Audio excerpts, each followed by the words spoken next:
quisiera que me acompañaran para la base bíblica en Primera Tesalonicenses 5:18. Primera Tesalonicenses, ¿verdad? Primera Tesalonicenses está antes de Segunda Tesalonicenses y después de Colosenses. Primera Tesalonicenses 5:18, ¿me avisa cuándo lo tiene? Ok. Dice, dad gracias en todo, porque esta es la voluntad de Dios para con nosotros en Cristo Jesús. Vamos a orar. Señor, te pedimos que tú nos hables por medio de tu palabra, que tu palabra, Señor, sea ese alimento espiritual que nuestra alma necesita, nuestro espíritu se fortalezca, nuestra mente, nuestro corazón, Señor, haya paz, haya consuelo, haya fortaleza en esta palabra, Señor, que podamos nosotros aprender el día de hoy y que también nosotros, Señor, podamos recibir de ti esa porción de tu espíritu que necesitamos todos los días.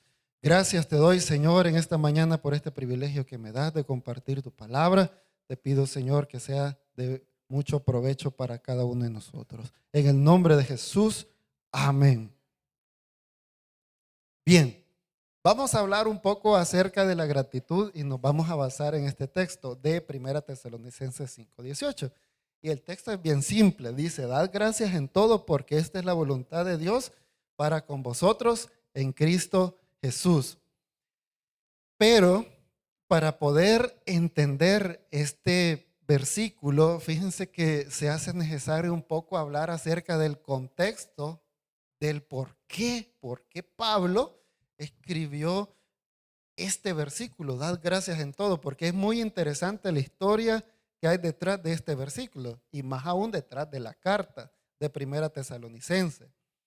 Para empezar, vamos a retroceder en el tiempo 3 años antes de que fue escrita esta carta y en ese momento Pablo andaba en una gira fundando iglesias por la parte de lo que actualmente es Turquía y Grecia. Sucede que en esa época el comercio era bastante fuerte en esas ciudades, eran ciudades, acuérdense que en ese momento políticamente el imperio romano era el que dominaba y estaba el emperador César, que es como el máximo líder, la autoridad máxima en ese momento. Religiosamente, la gente era politeísta, es decir, que servía a un montón de dioses. Tenían un dios para una cosa, un dios para otro, templo por aquí, templo por allá. Adoraban a Artemisa, adoraban a Apolo, adoraban a no sé quién. Los dioses de la mitología griega, pero ustedes más o menos tienen una idea. Entonces, sucede que Pablo llegó a esa zona de Grecia, donde era una ciudad, Tesalónica se llamaba la ciudad, y esta ciudad era una ciudad muy diversa, no había poquillo. Y obviamente, pues cuando una persona llegaba con un mensaje nuevo, era escuchada. Porque fíjense que en la cultura griega, la gente prestaba mucha atención a aquellas cosas nuevas que venían, aquellas ideas nuevas. Entonces, como que prestaban atención y la gente evaluaba si eso nuevo que venía era de bastante utilidad o no. Entonces, en ese momento llega Pablo y funda la iglesia en Tesalónica. Y en ese momento la iglesia, pues por lo mismo de que había un montón el sistema religioso estaba contaminado con un montón de servidores a otros dioses, la iglesia sufre persecución. Y la iglesia era de cierto modo muy presionada Presionada en el sentido de que los familiares, por ejemplo, de aquellas personas que se habían convertido, que habían pasado de las tinieblas a la luz, estas personas sentían la presión social de sus amigos, la presión familiar de la familia externa, la familia ampliada y la presión de la sociedad en general, porque atendían el mensaje que Pablo les estaba llevando. ¿Y cuál era ese mensaje? Pues era el evangelio, que Cristo vino, murió, resucitó y vino a salvar nuestras vidas. Pero las personas, fíjense que estas personas recibieron un mensaje y ellos se quedaron con algo. Porque cuando Pablo les dice, cuando Pablo les predicó, Pablo les dice, miren, fíjense que este Cristo del cual yo les predico regresará. Y todos quedaron con la expectativa de que Cristo iba a regresar probablemente el próximo mes o el próximo año. Y no les ha pasado a ustedes que mucha gente tal vez piensa, y estos que andan predicando desde hace rato que Cristo va a venir, ¿y cuándo va a venir? Ya llevan miles de años, y es cierto, no es broma. Desde que Él se fue, venimos predicando que Cristo va a venir, Cristo, y no viene. Y entonces, ¿qué será? ¿Será que es una mentira lo que nosotros estamos hablando? ¿Será que nada más estamos engañando a la gente, diciéndole fantasías que nos hemos inventado, cuentos que quizás hemos creído que son ciertos y no son ciertos? ¿Será que la verdad está en otro lado? ¿Qué creen ustedes? Fíjense que la iglesia en Tesalónica tuvo esa duda, porque ellos esperaban a Jesús y Jesús no venía. Y viene Pablo, fíjense que entre lo que fundó Pablo y escribió la carta, Pablo envió a Timoteo y le encomendó y le dijo, Timoteo, mira, la situación en Tesalónica está así, así y así. Estos son los hermanos y vos te vas a consolidar esa iglesia. Y va Timoteo y en el 1 Tesalonicenses 3, si ustedes lo leen, van a entender por qué envió Pablo a Timoteo y la obra que hizo Timoteo. Viene Timoteo y le rinde cuentas a Pablo de lo que está pasando. Entonces viene Pablo y escribe la primera carta de Tesalonicenses. Y en esa primera carta, Pablo les explica a ellos y les amplía ese concepto de la segunda venida de Cristo. Y si ustedes ponen atención, en Primera Tesalonicenses, el capítulo 4, habla acerca de eso. Donde dice que con voz de mando, con voz de arcángel, con trompeta de Dios, descenderá del cielo y los muertos en Cristo resucitarán primero. Luego nosotros, los que hayamos quedado, seremos arrebatados juntamente en las nubes y así estaremos en el aire con el Señor para siempre. Eso fue lo que Pablo les dijo, les mandó en esa carta. Pero acuérdense, era porque la iglesia en Tesalónica se había desanimado. Se había desanimado en el sentido de que ya quizás no vino Cristo, quizás vino pero allá y no sé dónde y aquí no pasó. Ajá, quizás vino Cristo allá en Jerusalén, pero aquí no ha regresado o a saber dónde será que habrá venido. Entonces por eso Pablo escribe y les dice eso. Entonces también después Pablo escribe instrucciones que les dice, miren, presten atención. Ustedes tienen que prepararse para su venida. No es que vamos a estar haciendo o lo que nosotros queramos. Y por esa razón, Pablo escribe estas instrucciones. Y es que les dice, por ejemplo, Primera Tesalonicenses 5:17, que es un versículo bien cortito. Orad sin cesar. ¿Por qué les dijo orad sin cesar? ¿A qué he estado haciendo referencia a él eso? A que estuvieran preparados para la venida de Cristo. ¿Y cómo iban a estar preparados para la venida de Cristo? Orando, sin cesar. 2. Primera Tesalonicenses 5:18. Dad gracias en todo. ¿Por qué dice que él ¿por qué dijo Pablo a los tesalonicenses que tenían que ser agradecidos? Porque de esa forma ellos se estaban preparando ¿para qué? Para la venida de Cristo. Por eso, lean, si ustedes leen Primera Tesalonicenses desde el capítulo 1, versículo 1 hasta el último capítulo y el último versículo, van a entender que Pablo les da estas instrucciones finales precisamente para que ellos estuvieran preparados para la venida de Cristo. Bien, entonces, vamos a ahondar sobre este tema de lo que es la gratitud, porque él dice, dad gracias en todo, porque es la voluntad de Dios para con vosotros en Cristo Jesús. Y déjenme decirles algo.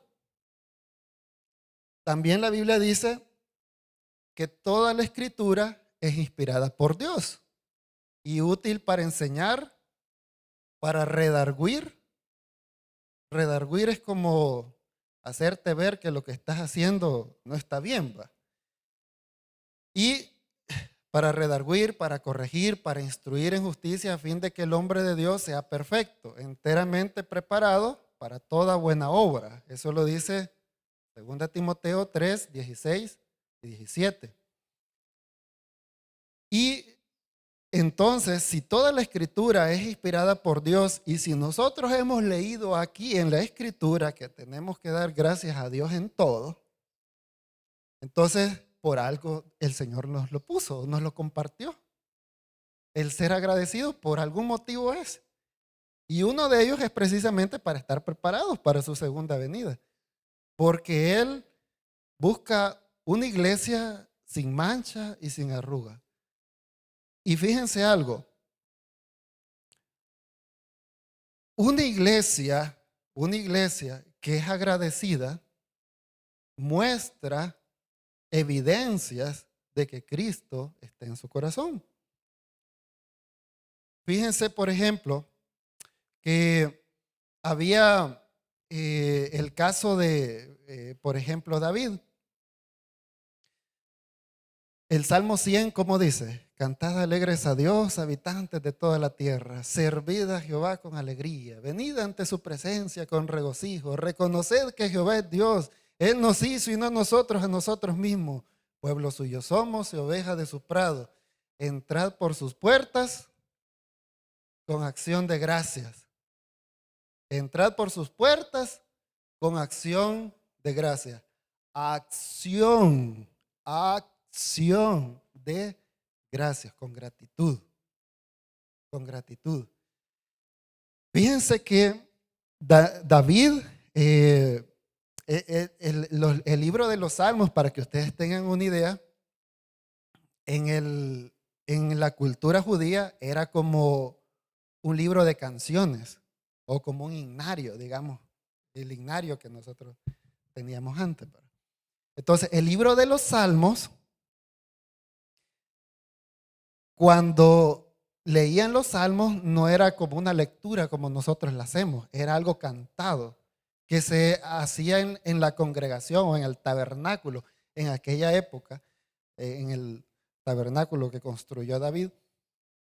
Y cuando, por ejemplo, dice, entrad por sus puertas con acción de gracias, una de las cosas por las cuales nosotros venimos aquí a la iglesia es por gratitud.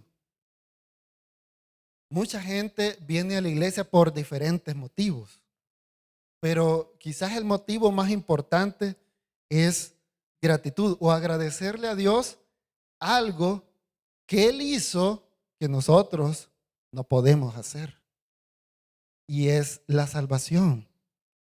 ¿Salvarnos de qué? Salvarnos de la ira de Él o del castigo por rechazar el sacrificio que Él hizo.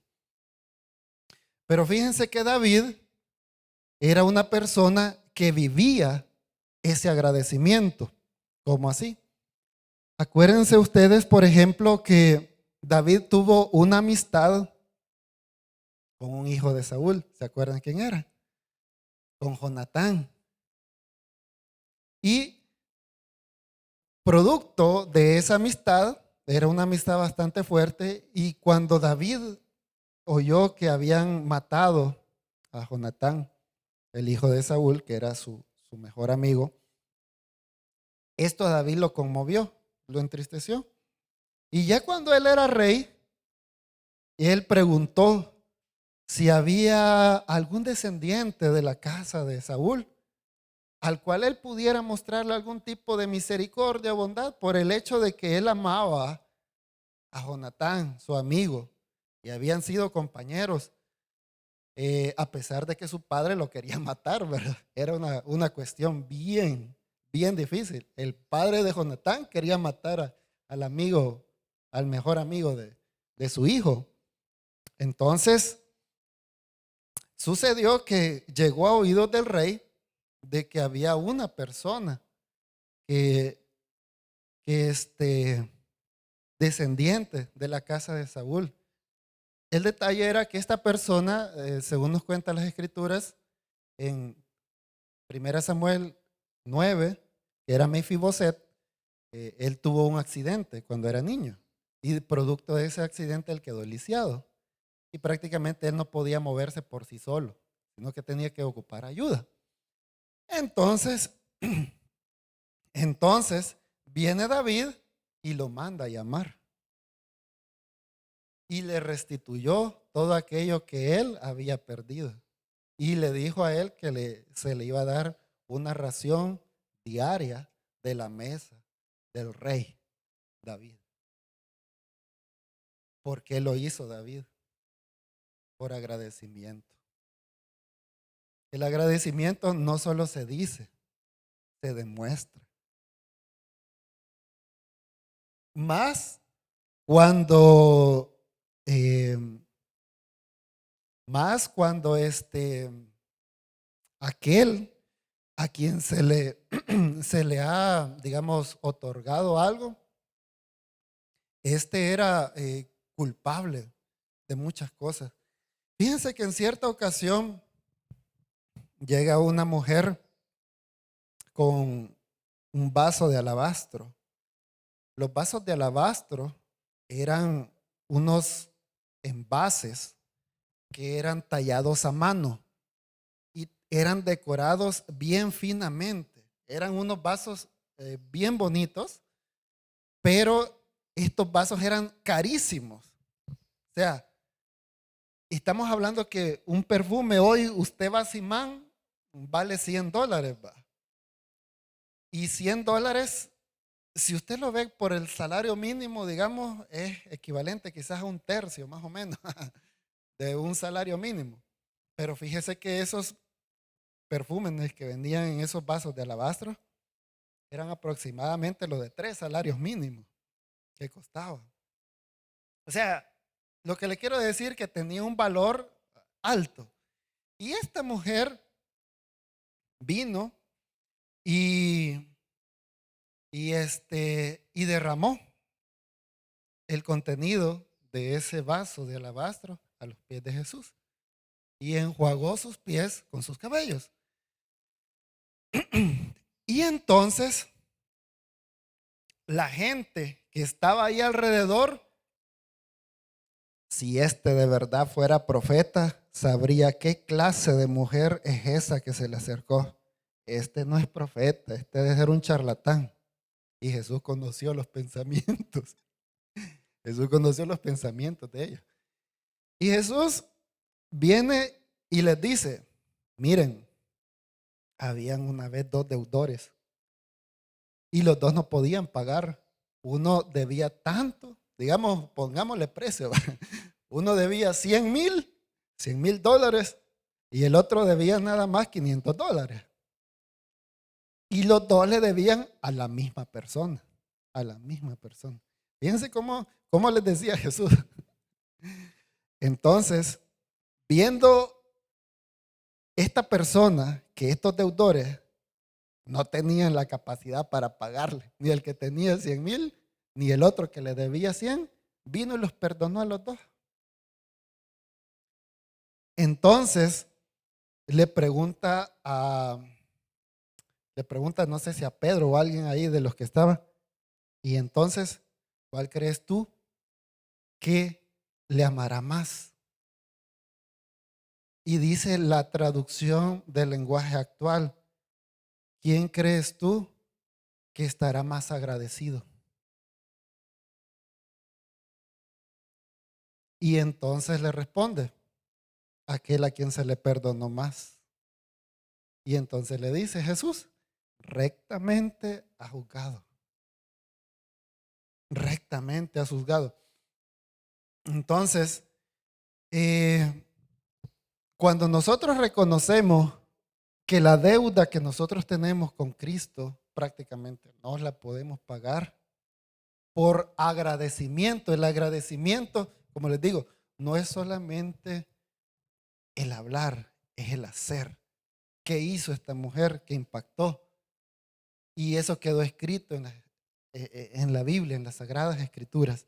Entonces nosotros podemos tomar de ahí. Fíjense que pasó algo también, para que ustedes tengan una idea del ejemplo totalmente opuesto, con el pueblo de Israel. El pueblo de Israel vivió bajo opresión del imperio egipcio aproximadamente 400 años. Los pobrecitos no descansaban ni un día. Trabajaban día y noche construyendo un montón de cosas allá al faraón y de sol a sol prácticamente. Y viene Moisés, mandado por Dios, y liberta al pueblo de Israel. Y salen libres los israelitas, y salen al desierto y van camino a la tierra prometida. Durante ese camino se les hizo demasiado largo. Ellos, en vez de ser agradecidos porque Dios los había librado de Egipto, ¿qué creen que hicieron? Andaban de quejosos. ¿Qué creen que les pasó? Números capítulo 11. Vean ahí. Número 11. Números capítulo 11.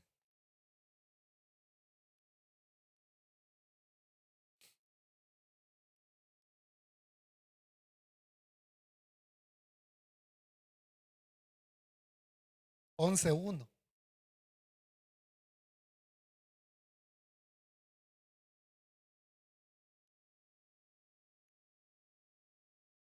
Este pueblo de Israel era aquella gente que verdaderamente, hermano, es terrible. Dice números 11:1. Aconteció que el pueblo se quejó a oídos de Jehová y lo oyó Jehová y ardió su ira y se encendió en ellos fuego de Jehová y consumió uno de los extremos del campamento. Dice entonces el pueblo clamó a Moisés y Moisés oró a Jehová y el fuego se extinguió. Acuérdense que estaba en el desierto. No estaban a orillas de un lago ni nada por el estilo. Ahí no había quien lo salvara. Entonces, observen la actitud del pueblo de Israel. El pueblo de Israel había sido libertado de Egipto y no había sido libertado vía diplomática. O sea, vaya, salgan pues. No es que Moisés negoció ahí con el faraón y que le concediera la libertad, ¿verdad? No, sino fue que Dios los sacó a ellos por mano milagrosa. Acuérdense de las 10 plagas. Y la última plaga donde el faraón ya prácticamente les dijo, váyanse de aquí porque molestias me son y no sé qué, no sé cuánto. Y entonces pues los egipcios asustados, porque se les estaba muriendo medio pueblo, los sacaron a los israelitas. Entonces, pues no fue una cosa así tan fácil. Pero los israelitas se les olvida rápido lo bueno que Dios había sido con ellos. Y yo les pregunto a ustedes, ¿Dios ha sido bueno con usted? ¿Verdad que sí? No nos olvidemos de eso.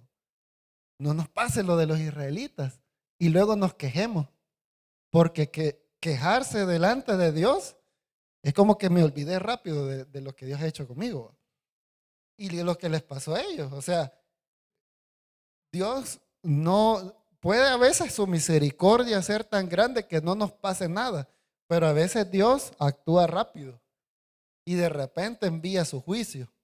Y cuando envía su juicio, ahí estamos nosotros. No, Señor, perdóname, ya no. Discúlpame, no quería hacer esto, que no sé qué. Ya el problema ya lo tenemos enfrente. Ay, Señor, ¿en qué lío me metí por no agradecer lo que yo tengo? No valoré lo que yo tengo. Entonces, esperamos hasta que los problemas vienen para arrepentirnos. ¿Va? Y no tiene que ser así. O sea, no tenemos por qué pasar por esas cosas. Y hay otro ejemplo poderoso que es el de los leprosos. Veamos el Lucas 17:11. ¿Qué nos dice acerca de la gratitud? Fíjense que Lucas 17:11.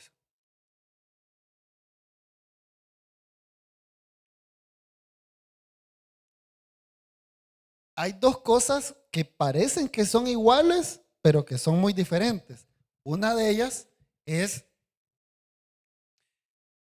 ser agradecido y la otra es estar agradecido. Una cosa es, repito, una cosa es ser agradecido y otra cosa es estar agradecido. ¿Cómo así?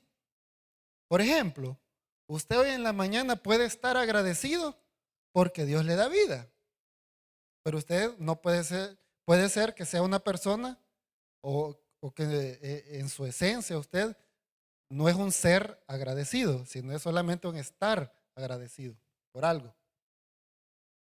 Porque tal vez iba a hacer algún mandado y lo hizo a tiempo antes de que cerraran las oficinas o porque le salió tal cosa. Usted está agradecido, pero eso no significa que usted sea agradecido. Ese es diferente. Ajá. Entonces, ¿qué pasó con estos leprosos? Pongámosle atención a lo que nos dice Lucas 17:11. Dice, yendo Jesús a Jerusalén, pasaba entre dos ciudades o entre dos provincias, Samaria y Galilea. Y al entrar en una aldea le salieron al encuentro 10 leprosos, los cuales se pararon de lejos. Primero, la lepra. ¿Qué es una lepra? Es una enfermedad muy contagiosa.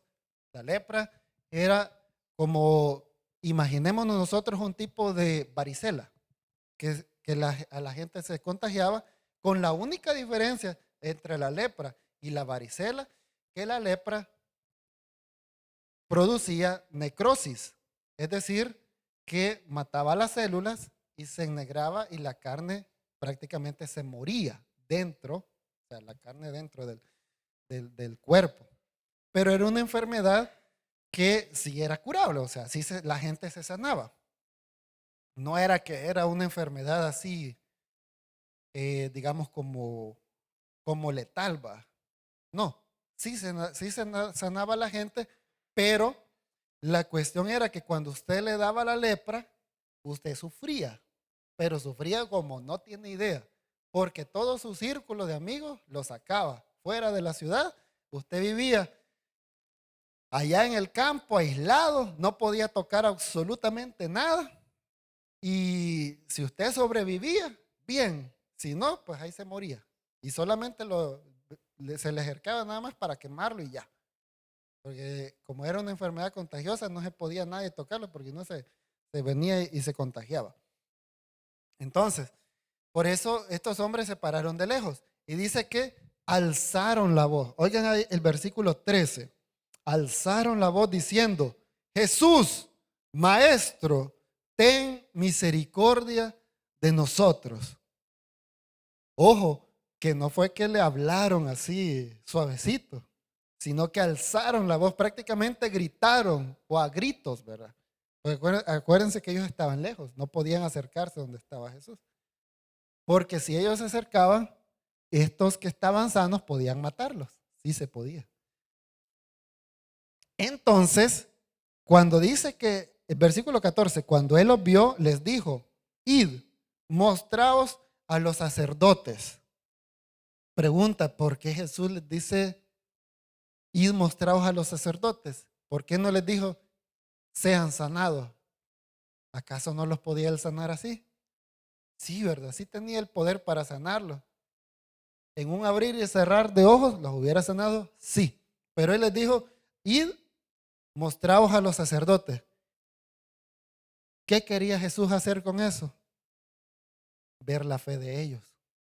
Fíjense que cuando una persona prácticamente pasaba aislado y pasaba el tiempo de que la enfermedad ya había pasado y se creía que esta persona estaba sana, esta persona iba y se mostraba al sacerdote para que el sacerdote lo declarara limpio.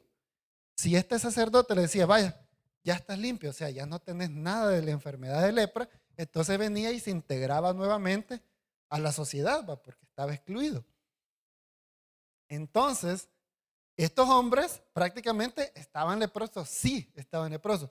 Con eso que les dijo Jesús, id, mostraos a los sacerdotes, Jesús los estaba poniendo a prueba, la fe de ellos. Y les dijo, vayan a los sacerdotes como quien dice, pero ¿cómo voy a ir al sacerdote si yo estoy todavía enfermo? ¿Va? Entonces vienen estos hombres y le obedecieron. Obedecieron lo que Jesús le dijo, a pesar de que estaban enfermos. Y se fueron caminando al sacerdote. Cuando iban en el camino, de repente, estaban sanos. Gracias a que obedecieron. Pero pasó algo bien interesante. Versículo 15. Dice, entonces uno de ellos, viendo que había sido sanado, volvió glorificando a Dios. ¿Cómo dice ahí? A gran voz. Este sí no le importó que los demás se enojaran porque iba gritando ahí, gloria a Dios, Jesús me sanó. Este no le importó. Este publicaba en las redes y donde sea que pudiera. Decía, ese carpintero me dijo que yo fuera allá y fui, me sanó, no sé qué. Pero este andaba divulgando. Porque lo hacía a gran voz. Observen bien. Después dice, y se postró rostro en tierra a sus pies, dándole ¿qué? Dándole gracias. Y este era samaritano. O sea, este era un extranjero, no era una persona judía. Y lo peor del todo, que era samaritano, como quien dice, era del equipo contrario o era de un pueblo que no es muy afín al de nosotros. Porque entre judíos y samaritanos históricamente no se llevaban. Porque los judíos culpaban a los samaritanos de que eran medio judíos. Porque eran medio judíos. Porque estos eran de las tribus del norte que se habían mezclado con las otras naciones. Entonces, para los judíos eran como traidores, algo así. Porque se habían mezclado con las otras naciones. Entonces los miraban de menos. Por eso la mujer samaritana, cuando en Juan, cuando habla de la mujer samaritana, ella le dice, los judíos y los samaritanos no se tratan entre sí. Había esa barrera. Entonces, la razón de por qué dice acá de que era samaritano era porque Jesús era judío. Y como este hombre, que era de un pueblo enemigo prácticamente, o un pueblo desplazado por los judíos, vino y regresó dándole gracias. Y fíjense, lo que dice Jesús es bien interesante. Dice, respondiendo Jesús dijo, ¿no son 10 los que fueron limpiados? ¿Y los 9? ¿Dónde están? Esa es la diferencia entre estar agradecido y ser agradecido. Una persona que está agradecido es como yo les digo, en la mañana, gracias Señor por el aire, gracias por el sol, gracias por la luna, gracias por las estrellas, gracias por la vida, gracias por el pan de cada día. Ese es estar agradecido. Pero ser agradecido es dar muestra del agradecimiento que nosotros tenemos en nuestro corazón. Entonces, lo que hizo este leproso es precisamente eso. Porque dice ahí, se postró rostro en tierra y le dio gracias. Eso es ser agradecido. Entonces, vemos ahí este ejemplo, ¿verdad? Pero, para terminar, quisiera que fuéramos a Jueces 8:33. Vamos a ver el último caso o el último ejemplo que está en la Biblia. Jueces 8:33.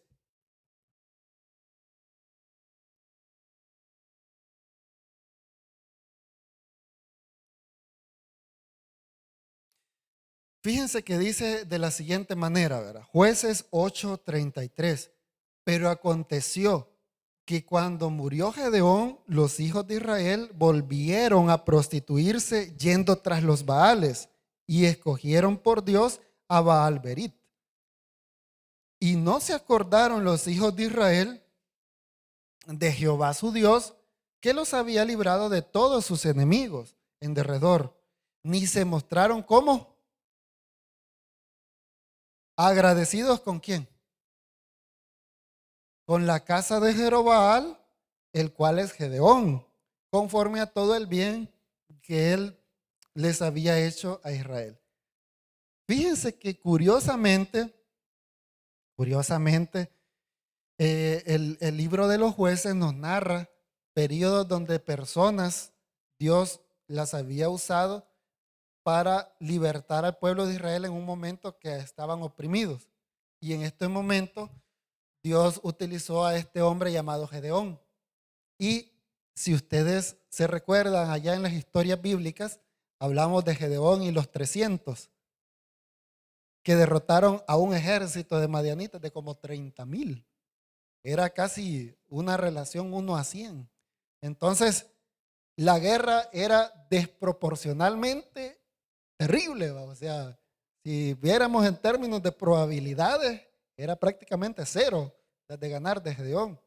Pero pasó que pues Dios les había dicho que solamente con eso iban a ganar, y así lo hicieron. Dios les dio la victoria y gracias a eso ellos se quitaron un peso de encima de la opresión de los vecinos, los filisteos, los amalecitas, un montón de pueblos vecinos que oprimían al pueblo de Israel. Entonces, sucede que una vez que murió este Gedeón, como no había una figura, un personaje que estuviera ahí al frente, pues el pueblo se desenfrenó. El pueblo volvió, dice ahí, tras los Baales. O sea, tras dioses que no son dioses, pues. Entonces, y dice que no se acordaron los hijos de Israel de Jehová su Dios, que los había librado de sus amigos en derredor y de aquel a quien Dios utilizó para librarlos de esos enemigos. ¿Que quién era? Era Gedeón. Entonces, el agradecimiento no solo va, por ejemplo, que yo venga agradecido delante de Dios o me muestre agradecido delante de Dios, también lo tengo que hacer delante de los hombres o delante de las personas. Por ejemplo, ¿verdad? Trasladémonos a un caso, a los casos de la vida real.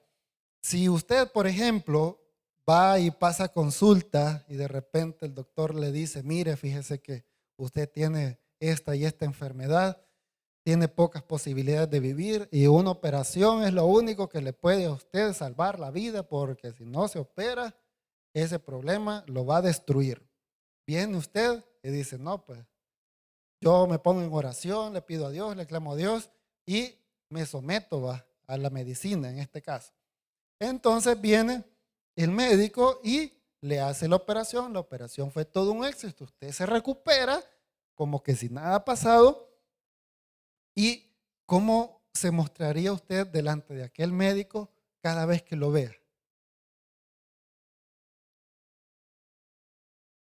No le daría las gracias. por el hecho. Tal vez le llevamos unos rosquetes, unos totopostes, unas quesadillas. ¿Por qué? Fíjense que a mí me pasa, por ejemplo, yo doy clases allá en la universidad y de repente hay unos estudiantes, ¿va?, que por A, B o C motivo no entregan las tareas a tiempo. Y de repente, al siguiente día, vienen y me escriben en la noche. Mire, ingeniero, fíjese que tuve este y este problema y se me fue imposible enviar la tarea. ¿Cree que me hace el favor de recibírmela? No quiero perder los puntos porque si no me va a hacer falta o voy muy ajustado, va, con usted en la materia. Entonces uno le dice, va, mandalo. Y entonces ya ellos le escriben a uno, muchas gracias, ingeniero, de verdad, no sabe cuánto ayuda, no sé qué. Entonces, ellos hacen eso por agradecimiento. Y yo lo veo, o sea, cuando ellos me escriben. Entonces, y eso es bonito, o sea, el ser una persona agradecida no cuesta nada, no cuesta nada. No, no, ya me han llevado café, fíjate. No, ya me han llevado café. Sí, no, no, me ha ido bien, me ha ido bien. Entonces, la cuestión está que es bonito no solo quedarse con ese deseo, sino también expresar el deseo, expresarlo. Y expresarlo tal vez más allá de las palabras, que es lo mejor que nosotros podemos dar. Acuérdense que este leproso, cuando fue sanado, él bien pudo irse a Samaria, allá a su casa, ¿va? Y los otros eran judíos y este era samaritano. Entonces, este bien se pudo ir allá a su casa, a su cantón, allá a disfrutar, va, que ya había sido sano y todo. Pero no lo hizo, sino que regresó donde Jesús y en ese momento eh, nos da a nosotros una gran lección. El hecho de que nosotros no debemos solamente hablar, sino mostrarnos, o mejor dicho, ser totalmente agradecidos. Acuérdense, la bendición de la adoración y la gratitud. ¿A qué quiero llevar con esto? La gratitud es una actitud que reconoce las bendiciones de Dios en nuestra vida. Nadie, absolutamente nadie, ninguna persona puede decir que no ha recibido una tan sola bendición de Dios. Nadie, no podemos decir. Dios es bueno, Dios es bueno. Y a veces nos da cosas a nosotros que no nos merecemos. Nos da cosas que a veces nosotros creemos que no las podemos lograr o no las podemos alcanzar. De repente se ven realizadas. Dios es bueno. Ahora bien, si Dios es bueno con nosotros, lo menos que nosotros podemos hacer es ser agradecidos. No simplemente estar agradecidos, sino ser agradecidos. Entonces, y la gratitud nos ayuda también a valorar lo que nosotros tenemos y a no dar por sentado lo que Él nos ha dado. Fíjense que Dios nos da a veces muchas bendiciones y a veces nosotros, nuestros pensamientos, a ver por dónde andan, que no nos damos cuenta de que cada día es un verdadero milagro delante de Dios. Póngase a pensar cuántos años usted ha vivido y cuánta gente no tiene ese privilegio. ¿Cuántos están allá en los hospitales? ¿Cuántos enfermos están con cáncer, con leucemia, con SIDA y con muchas otras enfermedades bien difíciles, mucho sufrimiento? Pero usted está aquí hoy sentado, relativamente sano, tal vez 2 o 3 cositas que hay que mejorar, pero relativamente sano. Y lo menos que nosotros podemos estar haciendo el día de hoy, y ya que estamos aquí en la casa de Dios, es darle gracias a Él. Darle gracias a Él. ¿Cuántas veces Dios nos los ha librado de la muerte y nosotros nunca nos dimos cuenta? Y Dios nos ha librado. El ángel de Jehová acampa alrededor de los que lo temen y los defiende.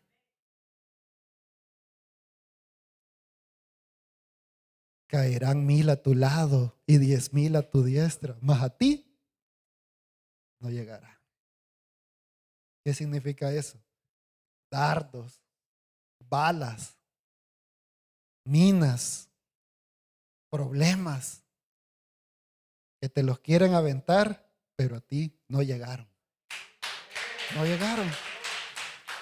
No llegaron. Porque Dios no lo permitió. Simple, así. Dios no lo permitió. Y Dios te ha permitido otras cosas que probablemente a otros no se las ha dado.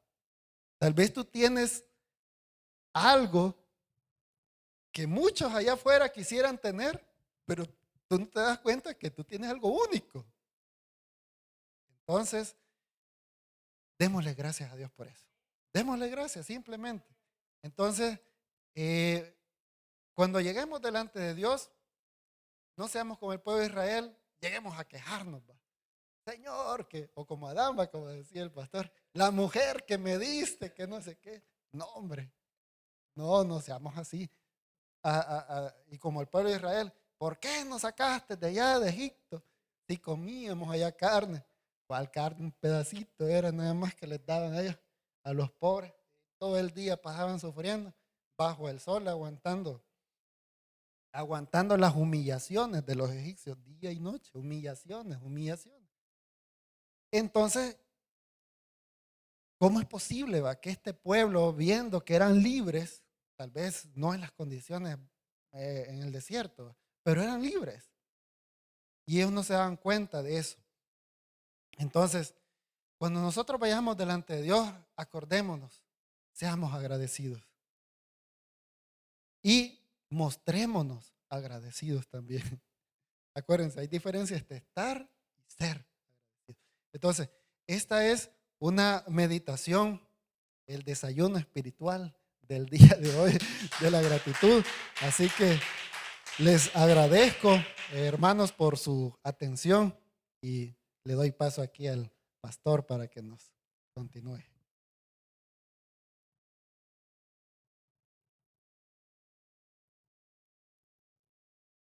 Le damos gracias al Señor por la vida de Luisito también. Padre, gracias esta mañana por tu palabra. Gracias, Señor, porque tú nos has hablado y nos has bendecido mucho con esta palabra. Gracias por usar la vida de Luisito, Señor, y tenerlo con nosotros es una bendición. Señor, porque tu palabra es hablada, expresada y de una forma, Señor, tan especial tú nos hablas. Gracias, Señor, por lo que estás haciendo en nosotros como iglesia, de lo que estás haciendo, Señor, en cada familia. Y gracias por esta mañana enseñarnos que, Señor, no solamente debemos ser agradecidos, sino que también necesitamos estar agradecidos, demostrar esa gratitud, Señor. Como dice tu palabra, dad gracias en todo. Señor, en las tribulaciones como en las alegrías, en todo momento, dar gracias y expresar esa gratitud.